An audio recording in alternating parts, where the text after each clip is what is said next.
Ser Eucaristía con Jesús.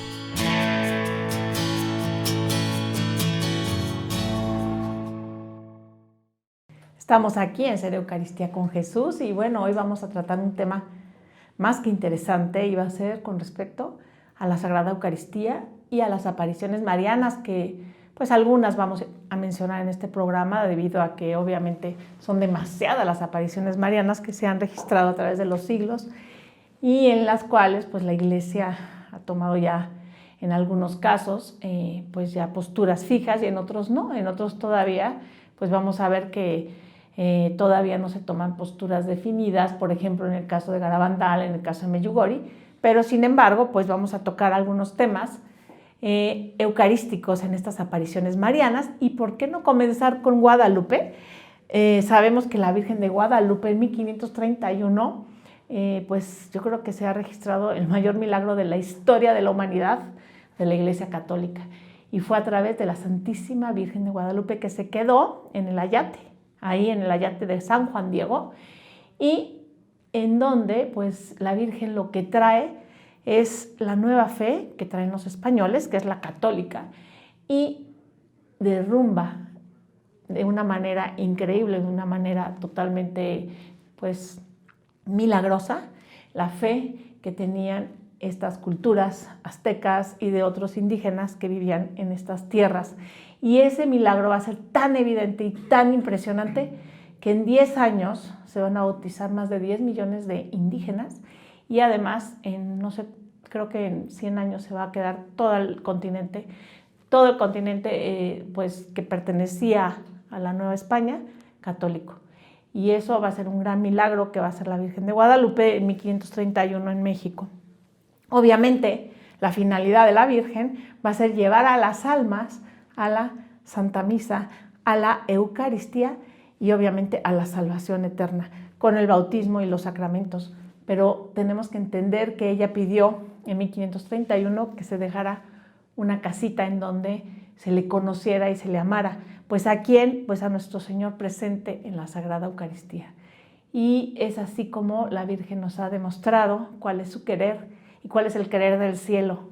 Pues obviamente que seamos bautizados bajo la fe católica y que además vayamos directamente a la casa del Señor a adorarle y a conocerle en el sagrario. Y bueno, de ahí nos vamos a saltar hasta 1846 en La Salette, en donde en La Salette es una aparición poco conocida, de hecho se celebra el 19 de septiembre. En esta aparición, pues yo nada más voy a mencionar los aspectos eucarísticos de cada una de ellas. Ya luego, si usted está interesado en conocer estas apariciones, pues lo invito a que haga un estudio más profundo de cada una de ellas, porque son apasionantes. A mí las apariciones marianas pues me apasionan. Y lo que es La Salette es aquí donde la Virgen les va a predecir una tremenda hambruna como consecuencia del olvido y la falta de respeto del domingo y por las blasfemias que se le hace a nuestro Señor presente en la Eucaristía. Y se los va a narrar de esta manera y les va a decir: Dios hará que saquen patatas de las piedras. Conversión es siempre ir hacia la Eucaristía, acogerla, celebrarla y adorarla. Y esta es la amonestación que va a hacer la Virgen con respecto a la Eucaristía en La Salette. Ya más tarde, en Lourdes, en 1858, van a comenzar las apariciones a Bernadette. Y ahí pues la Virgen va a dejar este santuario tan reconocido por todo el mundo, en donde pues va a dejar esta fuente milagrosa, en donde muchas personas van a tener sanaciones físicas, pero también va a pedir su casita en Lourdes, la Virgen, y va a pedir este santuario que hoy en día es impresionante. Y en este santuario vemos que desde el año de 1888, el 22 de agosto de 1888, se celebra la primera procesión con el Santísimo y con la bendición final. Y ahí esa procesión con el Santísimo, que empezó desde 1888, yo creo que no fue interrumpida, sino hasta hace unos meses, por motivo de la pandemia. Pero es una cosa impresionante. Si usted ha podido asistir a ese santuario, es impresionante esa procesión que se hace. Luego ya en 1917, pues en Fátima, Portugal, vamos a ver claramente cómo el ángel va a preparar a estos niños y los va a enseñar a adorar a Jesús. En 1916, el ángel de Portugal va a hacer 3 apariciones, una en primavera, otra en verano y otra en otoño. Y en las apariciones les va a enseñar a los 3 pastorcitos, Francisco, Jacinta y Lucía, que en ese entonces van a tener 6, 7 y 9 años, les va a enseñar a reparar por todas las ofensas que recibe nuestro Señor Jesucristo en la Sagrada Eucaristía, y se los va a enseñar de una manera física y les va a enseñar cómo postrarse, cómo poner la frente en el piso y decir: Dios mío, yo creo, adoro, espero y te amo. Y te pido perdón por los que no creen, no adoran, no esperan y no te aman, por 3 veces. Y también les va a enseñar esta otra oración diciéndoles: Santísima Trinidad, Padre, Hijo y Espíritu Santo, yo os adoro profundamente y os ofrezco el preciosísimo cuerpo, sangre, alma y divinidad de tu amadísimo Hijo, nuestro Señor Jesucristo, presente en todos los sagrarios del mundo, en reparación a los ultrajes, sacrilegios e indiferencias con los cuales Él mismo es ofendido, y por los méritos infinitos de su sacratísimo corazón y los del Inmaculado Corazón de María, os pido la conversión de los pobres pecadores. Claramente les está enseñando el ángel de Portugal en 1916, un año antes de las apariciones de la Virgen de Fátima de 1917, a reparar que pues todas las ofensas que recibe nuestro Señor en la Sagrada Eucaristía. Y bueno, nosotros nos vamos a ir ahora a Nuestra Señora de todos los pueblos, en Ámsterdam.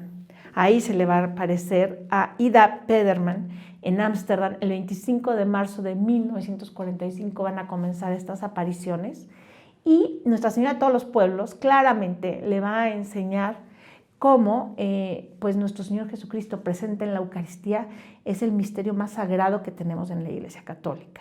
Y así se lo va a narrar el 31 de mayo de 1957, en donde Ida nos narra este mensaje de la Virgen que dice: el Señor Jesucristo, antes de morir de muerte natural, antes de subir al Padre, antes de padecer en el mundo, antes de venir otra vez entre los hombres, les entregó el gran misterio, el gran milagro de cada día, de cada hora, de cada minuto. Él se dio a sí mismo.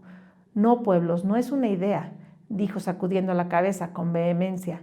No, pueblos, escuchad lo que Él dijo. No es una idea, sino Él mismo, bajo la apariencia de un pedazo de pan, bajo la apariencia de vino. Así el Señor quiere venir entre vosotros todos los días. Por lo tanto, aceptadlo, hacedlo. Él os da el anticipo de la vida eterna. Esto es, pueblos, lo que la Señora, la corredentora, medianera y abogada, ha querido deciros hoy por última vez en público. Y además, el 31 de mayo de 1959, que va a ser la última aparición que va a recibir Ida en Nuestra Señora de todos los pueblos en Ámsterdam, va a estar también relacionada con la Sagrada Eucaristía. Ella nos lo va a narrar así y va a decir: vi a la Señora de pie y en toda su gloria, rodeada de un inmenso resplandor de luz y de gloria. Por debajo de esa escena gloriosa vi un pedazo de cielo azul y transparente, y más abajo todavía, la parte superior del globo terrestre era completamente negro. Le oí decir: haced penitencia. La Señora extendía las manos y las bendecía a todas. Le oí decir: ofrecedle actos de reparación. De repente la Señora desapareció y en su lugar vi una hostia. Era una hostia inmensa. Por eso vi que era una hostia común, como la que vemos en la iglesia, de oblea o pan. Luego apareció un gran cáliz delante de la hostia y vi que el cáliz era de oro puro. El cáliz se inclinó hacia mí y vi que de él salían raudales de sangre. La sangre se derramó cayendo sobre la superficie del globo terrestre. Era una escena muy trágica. Yo me sentí muy mal. La sangre caía y caía. Esto duró un largo rato, pero en un instante todo eso cambió y se convirtió en una sagrada hostia, radiante y resplandeciente. Tanta era la luz que emanaba que tuve que taparme los ojos con las manos. No podía mirarla. Creí que me iba a quedar ciega, pero me sentí forzada a mirarla de nuevo. La sagrada hostia parecía ser un fuego blanco con una pequeña abertura o profundidad en el centro. No puedo explicarlo de otra forma. La hostia se abría de repente y de ella salió una figura, una persona como en el aire, tan imponente, tan majestuosa. Perdónenme, Yo no puedo describir la grandeza y la potencia que esa figura irradiaba. Era demasiado majestuosa. Yo no me atrevía a mirar. Al mirar esa figura tan impresionante e imponente, de pronto percibí muy fuertemente en mi interior: es el Señor. Me sentí terriblemente insignificante ante su indescriptible majestad. Una especie de paño envolvía su cuerpo, descendiendo transversalmente desde un hombro al resto del cuerpo. Su rostro resplandecía enormemente. Sus pies estaban puestos uno sobre el otro, como en los crucifijos. Sobre sus pies vi las llagas de las que brotaban haces de luz. Tenía las manos un poco levantadas, una más que otra. En las manos vi también una especie de llaga, de las que también brotaban raudales de luz maravillosos. Yo veía una persona, pero el pensamiento me decía: y sin embargo son dos. El Padre y yo somos uno solo, pero al mirar veía solamente una. No obstante, mi pensamiento repetía: sin embargo son dos. Un instante después, en medio de ambas, salió una luz inefable y dentro de ella, en medio de ambos, no puedo describirlo de otra forma, vi aparecer una paloma que rápidamente, como un rayo, se precipitó sobre el globo terrestre. Una luz indescriptible la predecía y un haz de luz la seguía. Aquella luz era tan resplandeciente que tuve que taparme otra vez los ojos, pues no podía mirarla. Me dolían los ojos, pero una vez más me vi obligada a mirar. Qué gloria y qué potencia salía de todo eso, de esa figura suspendida en los aires, majestuosa, poderosa y sublime, y de aquella luz que ahora iluminaba completamente el mundo. Entonces oí decir: el que me coma y me beba tendrá la vida eterna y recibirá el verdadero espíritu. Después de haber contemplado esto durante un buen rato, la señora volvió con toda su gloria, como al principio, pero ahora pude ver claramente la diferencia de su gloria y la gran potencia y majestad de la figura fluctuante en el aire. Era como si la señora se encontrara a la sombra del Señor. Fue la sensación que me dio. La señora se veía contenta, me miró con dulzura desde lejos y oí que me decía adiós. Y muy despacio añadió: hasta que nos veamos en el cielo. Y así fue como terminaron estas apariciones en Ámsterdam. Aida, y pues con esta escena tan impresionante, tan majestuosa, en donde claramente se presenta la Eucaristía como el culmen de nuestra fe, con el Padre, el Hijo y el Espíritu Santo. Claro, donde está Jesús están los tres, está la Santísima Trinidad. Sabemos que así es nuestra fe, y además claramente Jesús nos está pidiendo y nos está insistiendo que el que coma y me beba tendrá la vida eterna y recibirá el verdadero espíritu. Estas apariciones terminaron ese día. Pues ahora nos vamos a Roma, 1947, en la aparición conocida por la Virgen de la Revelación en Tre Fontane. Es a las afueras de Roma, unas apariciones que va a vivir Bruno Cornacciola en 1947. Ya hicimos un programa profundo sobre esta Virgen de la Revelación, pero en esta la Virgen le va a decir a Bruno: la Eucaristía un día será profanada y no será más creída la presencia real de mi Hijo por las falsas ideologías y teologías. Vemos claramente cómo en Tre Fontane la Virgen va a prevenir a Bruno de lo que viene y que ya es para nosotros actual en estos tiempos de pandemia, en donde vemos claramente cómo pues cada día se le da menos importancia a la Eucaristía, en donde en estos tiempos en donde pues ya ha regresado la Santa Misa en muchas de las diócesis del mundo. Después de esta pandemia vemos claramente cómo pues el que más está padeciendo en estos tiempos de reapertura es otra vez nuestro Señor presente en la Sagrada Eucaristía. Ya hicimos aquí un programa de cómo pues se está profanando cada día más a nuestro Señor en la Santa Misa, en donde pues vemos en muchas diócesis se ha establecido reglas totalmente contrarias a la liturgia, en donde los sacerdotes tienen que usar guantes para consagrar, guantes para dar la comunión, donde pues ya se está incluyendo como sacramental o como parte de la liturgia en lugar del lavado de las manos, pues lo del gel antibacterial. Y bueno, se puede creer que algunas personas tengan miedo a la hora de comulgar, y que por eso estén teniendo tantas prevenciones, pero yo creo que podría siempre hacerse con mucho amor a la Eucaristía. Y aquí el trasfondo de todo, y es lo más triste que ha sucedido en esta pandemia, en mi opinión personal, es cómo es posible que se le crea tan poco a nuestro Señor Jesucristo presente en la Sagrada Eucaristía, que es el que viene a sanarnos y el que viene a curarnos ante cualquier emergencia médica como la que estamos viviendo con este virus llamado coronavirus. ¿Y cómo es posible que se le tenga más miedo ahora a comulgar que a propagar el que salga nuestro Señor Jesucristo a las calles? Como se hizo en la antigüedad, en cuántas pestes hemos escuchado que salía en procesión eucarística para nosotros en nuestra fe pedirle a Dios el milagro de que desaparezca este virus. Y en lugar de eso, ahora, no, pues, ¿qué creen? Que los sacerdotes no pueden salir a dar la comunión porque pueden ser contagiados y entonces pues nos vamos a quedar sin sacerdotes, o estos se pueden morir por la edad de ellos porque muchos son mayores, pero a fin de cuentas lo que nos están dejando entrever es la falta de fe que hay en la presencia eucarística. Y esta es la gran apostasía que se prevé en todas estas apariciones marianas, en donde claramente la Virgen nos está anunciando: cuidado que cada día va a haber menos fe, cuidado que cada día se va a descuidar más la Eucaristía, y cómo paulatinamente empieza a denunciar la Virgen desde cómo se profana el domingo y cómo ahora es directamente la Eucaristía profanada. Y lo estamos viendo. Tristemente, estamos comulgando, la mayoría de las diócesis nos están obligando a comulgar en la mano.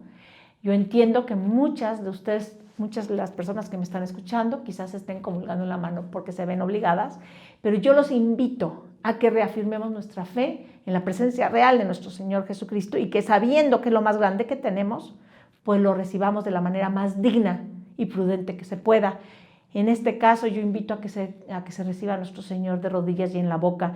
Si su párroco no le da la oportunidad de hacerlo, ¿por qué no comprar un purificador? Las monjitas lo venden, se coloca el purificador en la mano, ¿sí?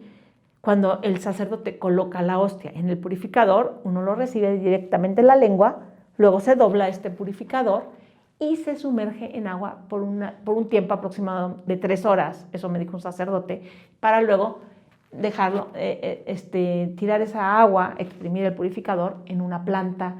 Luego ese purificador se lava y sola y únicamente se utiliza para comulgar.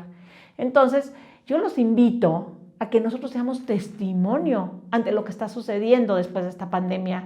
Y aquí la Virgen claramente se lo dice a Bruno en 1947, la Eucaristía un día será profanada. Y usted me dice, ¿pero por qué está profanada? ¿Porque la recibimos en la mano? Pues sí, porque no estamos cuidando de las partículas. Cada partícula que queda de la Eucaristía o que cae, nosotros la estamos pisando y estamos siendo partícipes de esta profanación. Entonces, si nosotros al menos, por amor a nuestro Señor presente en la Eucaristía, nos arrodillamos y tratamos de comulgarlo en la boca, pues daremos testimonio de que sí está ahí presente porque creemos en Él. Y de esa manera contrarrestaremos esta ola que está viniendo en contra de la presencia real de nuestro Señor Jesucristo, que ya muchos no creen. En 1961, en Garabandal, la Virgen va a hacer mucha connotación a las niñas sobre la adoración y la reverencia, y van a recibir las niñas muchas comuniones místicas con el arcángel San Miguel. Y usted me va a decir, bueno, ¿qué San Miguel puede consagrar? No, San Miguel les va a decir que él va a tomar la Eucaristía de los sagrarios para darles la comunión a las niñas, y siempre se las va a dar de rodillas y en la boca. Ojo, de rodillas y en la boca, porque esa es la manera que el cielo nos está enseñando a comulgar. Así como en Fátima, el ángel de Portugal también les enseñó a arrodillarse y postrarse con la frente en el suelo. Aquí en Garabandal les va a dar la comunión a las niñas de rodillas y en la boca. Y además va a ser un milagro muy conocido en Garabandal, en donde les va a decir claramente a Conchita que va a ser un milagro. Y el milagro va a ser que durante la Eucaristía, en el momento en que el arcángel San Miguel le da la Eucaristía a Conchita, de rodillas y en la boca, en ese momento se va a hacer evidente la presencia real de la hostia consagrada. y el milagro está grabado, usted lo puede ver aquí se lo voy a transmitir para que usted lo vea. Pues mire, ya en Garabandal la Virgen le dijo a Conchita que muchos sacerdotes, obispos y cardenales van por el camino de la perdición, llevando con ellos a muchas más almas. Cada vez se da menos importancia a la Eucaristía, para que tengamos pues la conciencia de que lo más importante de nuestra fe, el centro y culmen de nuestra fe es la Sagrada Eucaristía, y estemos atentos a lo que está pasando en la iglesia, porque no porque haya un virus y que este virus esté matando a algunas personas, nosotros tenemos derecho a profanar de la manera que se está profanando a nuestro Señor.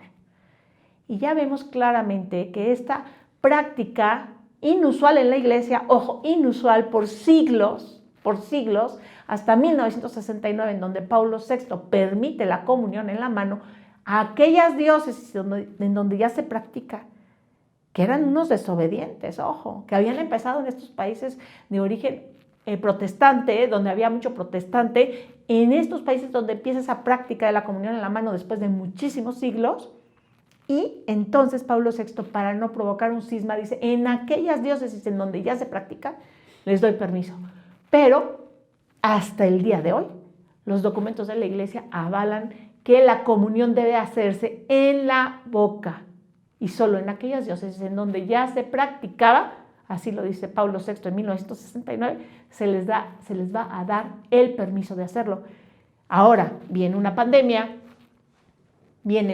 muchísima gente está muriendo, es verdad, no lo vamos a negar, pero eso no tiene nada que ver con nuestra fe en la presencia real de nuestro Señor Jesucristo, que es el que verdaderamente, el médico de médicos. Él es el Rey de Reyes y Él es el que puede traer la curación y la sanación para estas enfermedades, ¿cierto? Y nosotros, en cambio, ahora no vamos a misa por el miedo de contagiarnos y no vamos a comulgar por el miedo de contagiarnos del sacerdote, o el sacerdote no da la comunión por miedo a que le contagiemos. En fin, es toda una falta de fe en la cual debemos de profundizar. Por favor, yo los invito a que pidan esa gracia de que tengamos verdaderamente fe en su presencia real para que sepamos defenderlo en todo momento y en todo lugar ante los ataques que está recibiendo. De ahí nos vamos a Akita, Japón, en 1973 a 1981, en donde se le va a aparecer a una monjita llamada San Agnes, y ella va a recibir un mensaje muy importante el 6 de julio de 1973, en donde la Virgen le va a decir: hija mía, mi novicia, tú me has obedecido bien en abandonar todo para seguirme. Es dolorosa la enfermedad de tus oídos, pero tu sordera será sanada, te lo aseguro. Ten paciencia, esta es la última prueba. ¿Te causa dolor la herida de tu mano? Porque esta monjita era estigmatizada, todavía vive. No sé si en este momento tenga los estigmas, pero ella todavía vive. Dice: reza en reparación de los pecados de los hombres. Cada persona en esta comunidad es mi hija irreemplazable. ¿Y dices bien la oración de las siervas de la Eucaristía? Le está exhortando la Virgen a decir: ¿tú dices bien esta oración de las siervas de la Eucaristía? Y entonces le pide que la recen juntas. Y la oración dice así: Sacratísimo Corazón de Jesús, verdaderamente presente en la Sagrada Eucaristía, yo consagro mi cuerpo y mi alma para que sea enteramente uno con tu corazón, que está siendo sacrificado en todos los altares del mundo y dando alabanza al Padre, rogando por la venida de su reino. Entonces aquí también es una oración de reparación que la Virgen le deja en Akita, Japón. En Civitavecchia, en 1995, va a haber unas apariciones que son poco conocidas a una familia que se llama la Virgen de Civitavecchia.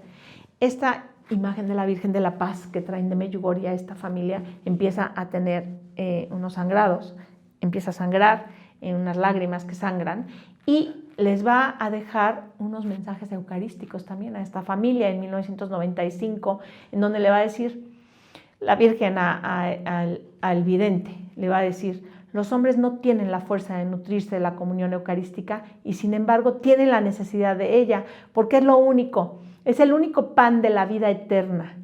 Y al mismo tiempo le va a recomendar recibir todos los días a Jesús Eucaristía. Y si ello no es posible, entonces recíbelo espiritualmente.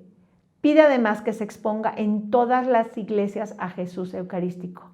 Y aquí es de notar cómo en estas apariciones la Virgen va a recalcar la palabra Jesús eucarístico o Jesús Eucaristía, no nada más la Eucaristía. Y pues nos va a invitar a que tengamos en las parroquias la adoración perpetua.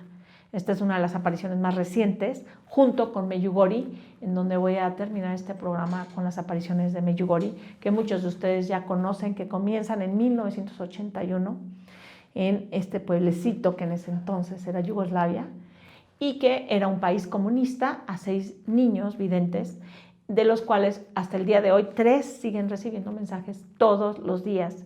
Y los mensajes en Medjugorje están centrados también en la Eucaristía.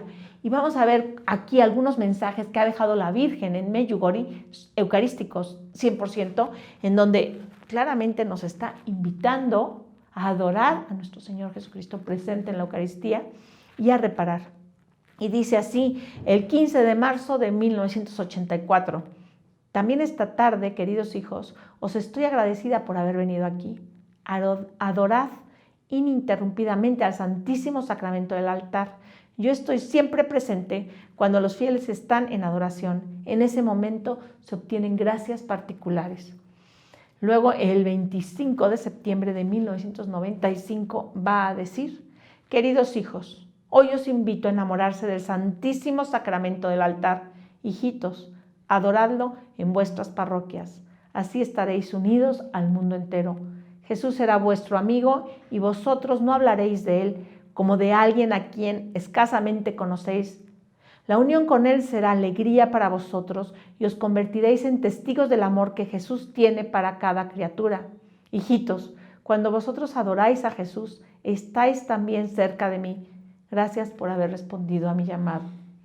Y por último les voy a leer este último mensaje del 25 de marzo del año 2008, en donde dice, queridos hijos, os invito a trabajar en vuestra conversión personal. Estáis aún lejos del encuentro con Dios en vuestro corazón. Por eso transcurrid el mayor tiempo posible en oración y adoración a Jesús en el Santísimo Sacramento del altar, para que Él os cambie y ponga en vuestros corazones fe viva y el deseo de la vida eterna. Todo pasa, hijitos, solo Dios permanece. Estoy con vosotros y os aliento con amor. Gracias por haber respondido a mi llamado. Y pues así vemos en todas estas apariciones marianas en las cuales he pues apenas mencionado algunos de los detalles de estos mensajes que ha dejado la Virgen. Unas apariciones están ya totalmente aprobadas por la Iglesia, como es Guadalupe, Fátima, aquí está aprobada por la Iglesia. Muchas de ellas están aprobadas y otras están en proceso de, como Garabandal, Medjugorje, Trefontane, etc. Lo que sí quiero decirles es que el centro de las apariciones obviamente es a la Virgen está muy necesitada, más que necesitada, está exhortándonos a que nos convirtamos, a que volteemos a ver a Dios y nos está dando los medios, y los medios es el Santo Rosario y la Eucaristía, la adoración eucarística, pero también nos está avisando desde hace mucho tiempo, cuidado, se está profanando a nuestro Señor Jesucristo y las consecuencias van a ser graves. Y estamos viendo que estos tiempos actuales, después de la pandemia, estamos teniendo muchos ataques a la Eucaristía y estamos nuestra iglesia en este momento, pues penetrando cada día en un momento más oscuro y más oscuro, en donde tristemente eso lo único que va a provocar es más falsas teologías y más falsas prácticas pastorales, que nos va a llevar a más oscuridad, en donde cada vez se podrá ver menos la fe en la presencia real de nuestro Señor Jesucristo, y es por esto que lo invito a usted a ser testigo, a hacer testimonio y a tratar de perseverar en la comunión en la boca y de preferencia de rodillas. Que Dios los bendiga. Muchas gracias.